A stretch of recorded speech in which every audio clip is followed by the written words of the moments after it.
Mes parents savaient que ma femme m'avait trompé avec mon oncle mais ils ont pris leur parti. Quand elle est tombée enceinte, ils m'ont demandé de financer et d'être le père de leur bébé. C'était vers, je ne sais pas, peut-être octobre, début novembre de l'année dernière que les choses ont commencé à devenir bizarres. Ma femme, Sarah Odieux, même prononcer son nom maintenant a un goût amer et est devenue très discrète avec son téléphone. Vous savez comment c'est, d'habitude elle est sur Instagram, elle envoie des SMS à sa sœur, peu importe. Mais soudain, c'était comme Fort Knox. Elle ne le regardait que lorsqu'un message arrivait, et si j'approchais ? Écran baissé, téléphone caché, plus vite qu'un chat attrapant un morceau de poulet tombé.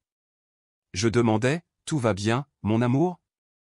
Et elle faisait un geste de la main, oh, juste la discussion des filles, tu sais, des trucs de travail. Je ne voulais pas être ce genre de gars, le type jaloux, alors je laissais tomber. Sarah a toujours été un peu réservée, et moi, eh bien, je lui faisais confiance. Ou je croyais lui faire confiance. À peu près à la même époque, mon oncle, Ben le frère cadet de mon père est arrivé en ville. Il a encore perdu son emploi, une vague histoire de « différents créatifs » à l'entrepôt qu'il était censé gérer. Du Ben classique. Toujours une grande excuse pour expliquer pourquoi les choses ne marchaient jamais. Et, comme une horloge, mes parents, bénis soit leur cœur naïf, l'ont accueilli.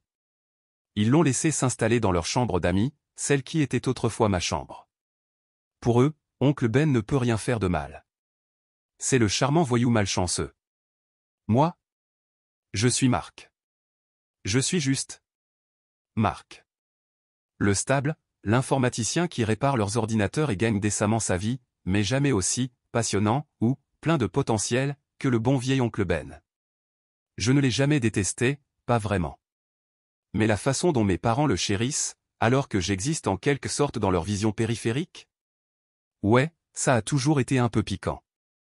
Il a toujours été le préféré, celui qui pouvait se sortir de n'importe quelle situation avec son charme et obtenir quand même une tape dans le dos et un prêt. J'étais celui sur qui on pouvait compter, celui qu'ils appelaient lorsque la plomberie était bouchée ou qu'ils avaient besoin d'être conduits à l'aéroport. Et soudain, Sarah, ma Sarah, était tout à fait disposée à aider oncle Ben à se remettre sur pied. Le sortir pour lui montrer les bons cafés, l'aider à mettre à jour son CV, ce qui était une blague, parce que quel CV ? Au début, je n'y ai pas beaucoup pensé. Sarah est une personne gentille, elle l'a toujours été. Et mes parents, ce sont des fouineurs de classe mondiale, qui essaient toujours d'orchestrer la vie de tout le monde. Mais les séances de CV et les courses de café ont commencé à se transformer en plus longues, plus fréquentes. Un après-midi, je l'ai appelé du travail, juste pour prendre de ses nouvelles. « Salut, qu'est-ce que tu fais ?» Elle a dit, avec désinvolture, « Oh, juste chez tes parents, j'aide ta mère à jardiner. » Mais ensuite, aussi clair que possible, j'ai entendu le rire tonitruant de Ben en arrière-plan. Ce rire distinctif, légèrement sifflante, qu'il fait lorsqu'il pense être incroyablement spirituel. Mon estomac s'est un peu retourné. « Ben est là ?» ai-je demandé. Courte pause. « Oh, oui, il est juste venu dire bonjour à maman. » Ça sonnait faux. Mais je me suis dit, ne sois pas un con, Marc. Elle est juste gentille avec ta famille. Alors, j'ai laissé tomber. Aucune raison d'être méfiant, non ? Mon Dieu, j'étais tellement idiot. Mais les petites choses, mec, elles ne cessaient de s'accumuler. Comme un robinet qui goutte au milieu de la nuit, vous rendant lentement fou. Je lui demandais de sortir, peut-être aller voir un film, dîner dans ce petit restaurant italien que nous aimions. Oh, je ne peux pas ce soir, Marc. J'ai promis à ta mère de l'aider à trier de vieilles photos pour Ben. Il se sent un peu déprimé, tu sais. Ou, tellement fatigué, chérie. Je pense que je vais juste me coucher tôt. Mais ensuite, plus tard, je voyais une photo taguée sur le fil Facebook d'un cousin éloigné à un dîner de famille auquel je n'étais pas invité, et il y avait Sarah, riant, assise juste à côté d'oncle Ben, son bras négligemment drapé sur le dossier de sa chaise. Et elle portait cette robe bleue, celle que j'ai toujours dit qui rendait ses yeux magnifiques. C'est alors que ce sentiment affreux et tordu a commencé à vraiment s'enraciner dans mes tripes. Mon cerveau criait, non, pas possible. C'est ton oncle. C'est Sarah. Tu imagines des choses. Tu deviens fou. Mais mes tripes criaient plus fort. Puis est arrivé décembre. Les fêtes. Ma mère, elle y va toujours à fond. Nous avons ce groupe WhatsApp familial, non? Pour coordonner tout le chaos festif. Mais cette année, au lieu du message habituel, tout le monde à la maison pour le réveillon de Noël à 19 h, j'en ai reçu un en privé. Juste de maman. Il disait, et je grave cela dans ma mémoire, Marc, mon cher. Je pense qu'il serait préférable que tu fasses peut-être d'autres projets pour Noël cette année. Les choses sont un peu délicates et nous ne voudrions pas de malaise. Je fixais juste mon téléphone. Délicate? Malaise? De quoi diable parlait-elle? Mes mains tremblaient. J'ai parcouru la discussion familiale principale, celle dans laquelle j'étais apparemment maintenant persona non grata. Et c'était là. Mon père, intervenant à propos de leur donner de l'espace et de laisser la nature suivre son cours. Ma mère, acquiesçant, disant quelque chose à propos de nouveaux départs et de bénédictions inattendues. J'ai immédiatement envoyé un SMS à Sarah. De quoi parle ta belle-mère? Que se passe-t-il? Sa réponse, après ce qui m'a semblé une éternité mais qui n'a probablement duré que 10 minutes, était une seule ligne dévastatrice: je suis vraiment désolé, Marc. C'est comme ça que ça doit être. Comment ça doit être? Je l'ai appelé. Directement sur la messagerie vocale. Encore. Et encore. Puis, le cœur battant contre mes côtes comme un oiseau pris au piège, j'ai composé le numéro de ma mère. Elle a décroché à la première sonnerie, presque comme si elle attendait mon appel. Et juste, platement, sans émotion, comme si elle lisait une liste de courses, elle a dit, Marc. Ne rends pas les choses difficiles. Ils sont amoureux. C'est une belle chose, vraiment. Tu dois être mature à ce sujet. Le monde a juste basculé. Il est parti de travers. Maman, j'ai réussi à articuler, ma voix semblant appartenir à quelqu'un d'autre. Es-tu en train de me dire? Sarah et oncle Ben? Et elle l'a juste confirmé, aussi calmement que possible. Oui, Marc. Sarah et Ben sont ensemble. C'est très sérieux. Ils sont très heureux. Tu devrais être heureux pour eux. Il a besoin de ça, Marc. Il a besoin de quelqu'un de stable comme Sarah. Puis, avant même que je puisse essayer de formuler une pensée cohérente, encore moins un mot, j'ai entendu la voix de Ben au téléphone. Il le lui avait visiblement pris. Et ce salaud arrogant et gluant a dit, sa voix dégoulinant de fausse sincérité, « Écoute, Marc, mon pote. Ces choses arrivent. » Elle a réalisé qu'elle avait besoin de quelque chose de différent. Une vraie connexion. Mon père m'a ensuite envoyé un texto séparé, un vrai coup de poing, honnêtement, Marc, tu as toujours été un peu trop sérieux pour elle. Elle a besoin de passion. Ben peut lui donner ça. Ne sois pas un mauvais perdant. Je ne savais pas quoi ressentir. Même pas de la colère, pas tout de suite. Juste, un vaste vide résonnant. Comme si j'avais été vidé de l'intérieur. Nous étions censés regarder des maisons ensemble après le Nouvel An, Sarah et moi. J'avais déjà commencé à emballer certaines de mes affaires les moins utilisées de notre appartement, à me préparer. Dieu merci pour les petites miséricordes, je suppose. J'ai conduit jusqu'à chez nous ou chez moi, maintenant, je suppose. Je suis entré. Sarah n'était pas là. Probablement déjà en train de jouer les familles heureuses avec Ben chez mes parents, le théâtre de leur foutue parade nuptiale. J'ai attrapé mes cartons, mes vêtements, mon ordinateur portable, tout ce qui criait « Marc ». J'ai tout jeté à l'arrière de mon camion. J'ai conduit chez mes grands-parents, les parents de mon père. Ils sont de la vieille école, des gens directs. Ils ont toujours eu un faible pour moi, ont toujours vu clair dans les conneries de Ben. Je suis resté assis dans mon camion devant leur petit bungalow pendant une bonne vingtaine de minutes, à fixer le volant, à relire ces messages. Le rejet clinique de tout mon mariage par ma mère. Les déclarations mielleuses de Ben. La cruauté désinvolte de mon père. Je n'ai répondu à aucun d'entre eux. J'ai juste ouvert ce groupe WhatsApp familial toxique, celui dans lequel ils étaient probablement tous en train de célébrer. Et j'ai tapé une phrase, « Félicitations pour avoir réussi à détruire le peu de respect qu'il me restait pour chacun d'entre vous.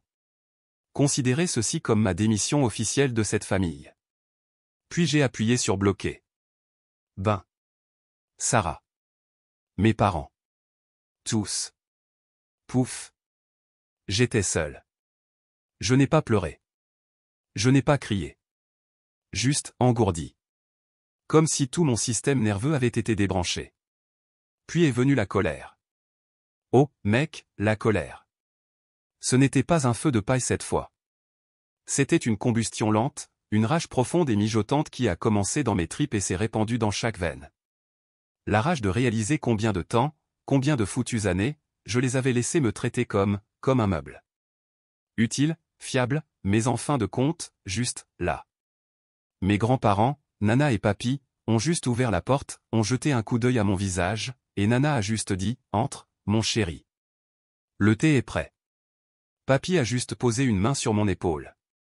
Aucune question. Ils savaient. Ils ont toujours su. Les jours suivants ont été flous.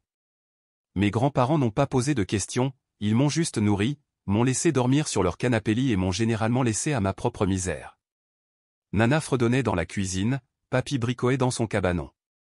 Leur présence silencieuse était plus réconfortante que 1000 platitudes vides. J'ai appris par un cousin, l'un des rares que je n'avais pas encore bloqué, qui était horrifié par toute cette histoire, que Sarah et oncle Ben s'étaient effectivement exhibés au dîner de Noël. Plus audacieux que tout. Et personne, pas une seule personne dans cette famille, n'avait dit un seul mot contre cela.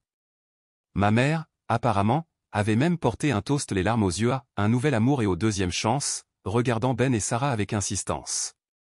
C'est alors que cela s'est cristallisé pour moi. Je n'étais pas seulement un obstacle à leur bonheur. J'étais insignifiant.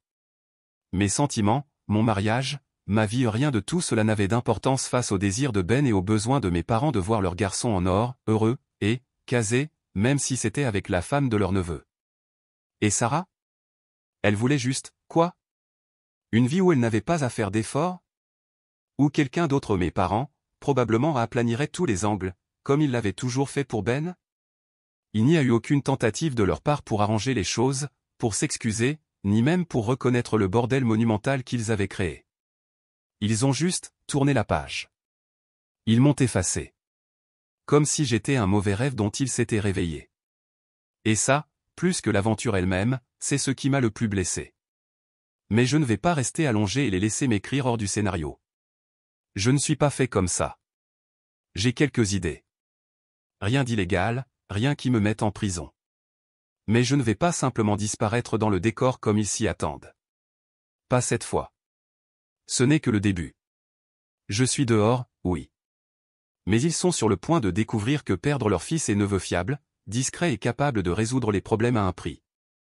Et si vous avez déjà été pris pour acquis, celui dont la loyauté est attendue mais jamais réciproque, peut-être comprendrez-vous pourquoi je ne vais pas laisser tomber. Ce n'était pas un silence bruyant et dramatique de leur part après que je les ai bloqués. Plutôt comme cette lourde et pesante pause avant un orage. Mes grands-parents, ils étaient mon roc. Nana me préparait sans cesse des tasses de thé et des biscuits, et Papy, il s'asseyait avec moi sur le porche le soir, sans dire grand-chose, juste être là. Il a dit une chose cependant, un soir, en regardant l'obscurité. Fils, a-t-il dit, la voix rauque, ton père, il a toujours été un peu faible en ce qui concerne Ben. Et ta mère, eh bien, elle voit ce qu'elle veut voir. Ça ne rend pas les choses correctes. Ça ne rend pas les choses correctes du tout. J'ai commencé à me ressaisir. J'ai trouvé une petite location, j'ai commencé à déballer ma vie, au sens propre comme au figuré. La colère était toujours là, mais elle n'était plus sauvage. Elle était concentrée. J'ai réalisé que, pendant des années, je les avais tous soutenus. Payés pour les choses que Ben cassait chez mes parents. Leur accorder des prêts que je savais que je ne reverrais jamais. Être le responsable pour qu'ils puissent tous continuer leur petit psychodrame. Et Sarah. Mon Dieu, Sarah. La trahison là-bas, c'était un genre de douleur différent. Plus intime. Plus personnel. Mais même avec elle, j'ai commencé à voir le schéma. Elle avait toujours été un peu à la dérive. À la recherche de quelque chose, de quelqu'un, pour se sentir spéciale, importante. Et Ben, avec son faux charme et l'adoration évidente de mes parents, il a dû lui sembler être un raccourci vers cela. Puis, environ un mois après la débâcle de Noël, Papy m'a appelé dans son bureau. Il avait l'air sombre. Marc, a-t-il dit, ta mère a appelé Nana. En larmes. Mon cœur s'est serré. Que s'est-il passé, ai-je demandé, me préparant au pire. C'est Sarah, a-t-il dit. Elle est enceinte. Je l'ai juste regardée fixement. Enceinte. Bien sûr. Le timing, c'était parfaitement esséurant. Et, a poursuivi papy, la voix lourde, ta mère. Béatrice, elle semble penser que c'est une sorte d'intervention divine. Elle est apparemment convaincue que ce bébé est la chance de rédemption de Ben. Qu'ils devraient l'élever ensemble, comme une vraie famille. Et que toi, Marc, tu devrais, eh bien, que tu devrais les soutenir. Peut-être même, les aider financièrement, pour qu'ils puissent commencer. J'ai vraiment ri. Un rire dur et amer qui m'a même surpris. Les aider? Papy, es-tu sérieux? Ils veulent que je finance leur petit enfant illégitime après qu'ils ont fait exploser ma vie? Ce n'est pas tout, fils, a dit papy, l'air encore plus mal à l'aise. Béatrice, elle a aussi mentionné quelque chose à propos de Sarah peut-être, que tu es le père. Si les choses ne fonctionnaient pas avec Ben. Que tu ferais ce qu'il faut. L'audace pure et simple. La logique manipulatrice est tordue. Ils détruisent mon mariage, ma famille, ma confiance en tout le monde, et ensuite ils ont le culot de suggérer que je devrais non seulement l'accepter, mais potentiellement nettoyer leur gâchis si leur petit fantasme ne se réalisait pas? Ou pire encore, élever l'enfant de Ben comme le mien, juste pour correspondre à leur récit? Ça y est. C'est à ce moment-là que le dernier morceau de tout, ce que je ressentais pour mes parents, pour Ben, a juste disparu. Il s'est transformé en cendre. Papy, ai-je dit, la voix étonnamment calme, peux-tu appeler maman et papa pour moi? Haut-parleur, si possible. J'ai quelque chose à leur dire. Et à Ben, s'il est là. Papy a hoché la tête. Il savait. Il comprenait. 10 minutes plus tard, j'écoutais la voix de ma mère, qui commençait déjà par les justifications, les appels à la famille, les conneries sirupeuses sur la nouvelle vie, et le pardon. Mon père marmonnait des accords en arrière-plan. Ben, je pouvais l'entendre aussi, probablement en train de se pavaner. Je l'ai laissé parler pendant 5 bonnes minutes. L'a laissé creuser sa propre tombe. Puis, quand elle s'est enfin arrêtée pour respirer, j'ai parlé. Avez-vous tous terminé, ai-je demandé, ma voix dépourvue de toute émotion. Juste, plate. Silence. Puis maman a recommencé, Marc, mon cher, nous voulons juste que tu comprennes. Non, les jeux interrompus. C'est vous qui devez comprendre. Ce que vous avez fait, vous tous, est impardonnable. Vous n'avez pas seulement toléré une trahison, vous y avez activement participé. Vous avez donné la priorité à une sangsue manipulative et ratée plutôt qu'à votre propre fils. Vous avez détruit mon mariage, et ensuite vous avez eu le culot de vous attendre à ce que je nettoie le gâchis, à élever potentiellement l'enfant d'un autre homme né de cette trahison. Encore du silence. Puis Ben, comme on pouvait s'y attendre, a déclaré, « Attends une minute, Marc, Sarah a fait son choix. » Oh, je n'ai pas fini avec toi, Ben, ai-je dit, et j'ai presque pu l'entendre tressaillir. Tu es un parasite. Tu l'as toujours été. Tu te nourris de tous ceux qui t'entourent et tu laisses un sillage de destruction derrière toi. Mais cette fois, tu as choisi le mauvais hôte. Mon père a finalement trouvé sa voie, en colère maintenant. Marc, ça suffit. Tu ne parleras pas à ton oncle de cette façon. Mon oncle? J'ai encore ri, ce même rire amer. Il a cessé d'être mon oncle au moment où il s'est glissé dans le lit de ma femme. Et toi, papa? Tu as cessé d'être mon père quand tu es resté là à regarder ça se produire, quand tu m'as dit que je n'étais pas assez bien. Et maman? Tu as orchestré tout ce foutu truc. Tu es pire que tous les deux. J'entendais Nana en arrière-plan maintenant, sa voix ferme. Édouard, Béatrice, laissez le garçon parler. Il l'a bien mérité. Merci, Nana, ai-je dit. Maintenant, voici ce qui va se passer. Sarah est enceinte. Très bien.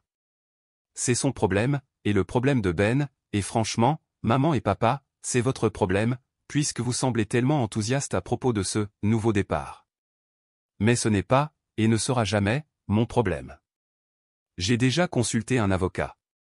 Toute tentative de m'inscrire comme père sur un certificat de naissance sera accueillie par une action en justice immédiate et une demande de test de paternité ordonnée par le tribunal. Ce que, D'ailleurs, je vais poursuivre de toute façon, juste pour que ce soit enregistré, au cas où l'un d'entre vous aurait des idées brillantes à l'avenir concernant un soutien financier de ma part.